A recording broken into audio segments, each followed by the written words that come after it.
Hydraulická stolička na presun je pomocné zdvíhacie zariadenie, ktoré zjednodušuje pacientovi presun na lôžko, vozík či toaletu. Má plynulé nastavenie výšky, ovládanie šliapacím pedálom, pevná kovová konštrukcia, otváranie do strán v úhle 180 stupňov. Stoličku na presun je potrebné pred používaním zložiť.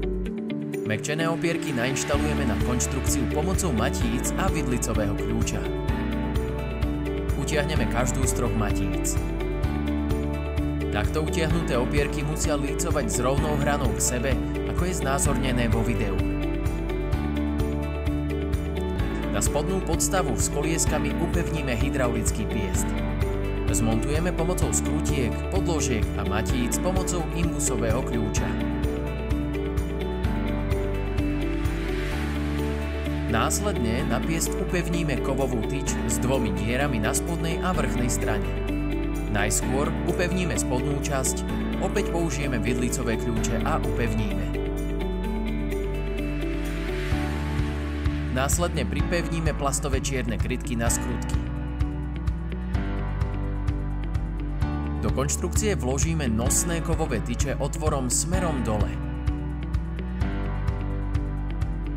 Na tie nasunieme rám konštrukcie tak, aby stredový piest padol na miesto.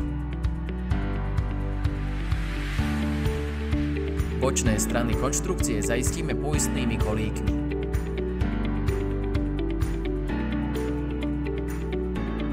Stredový piest spojíme s práve nasadenou konštrukciou skrutkami a opäť utiahneme vidlicovými kľúčmi a nakoniec nasadíme plastové krytky skrutiek.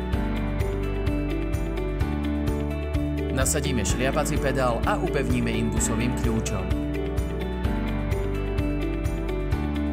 Na kovové závesy nasunieme pravú a ľavú sedacú časť, ktorú vieme na zadnej strane upevniť pákou.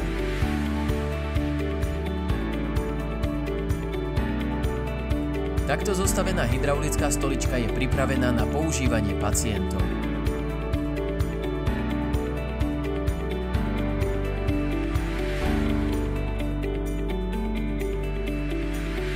Výšku stoličky vieme nastaviť šliapacím pedálom, ktorý aktivujeme krátkym zošliapnutím.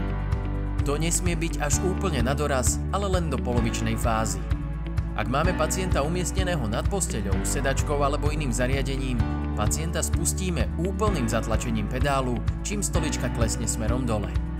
Takto vieme stoličku otvoriť a umiestniť pacienta tam, kde ho potrebujeme mať. Stoličku vysunieme a užívame si uľahčenie presunov pacienta.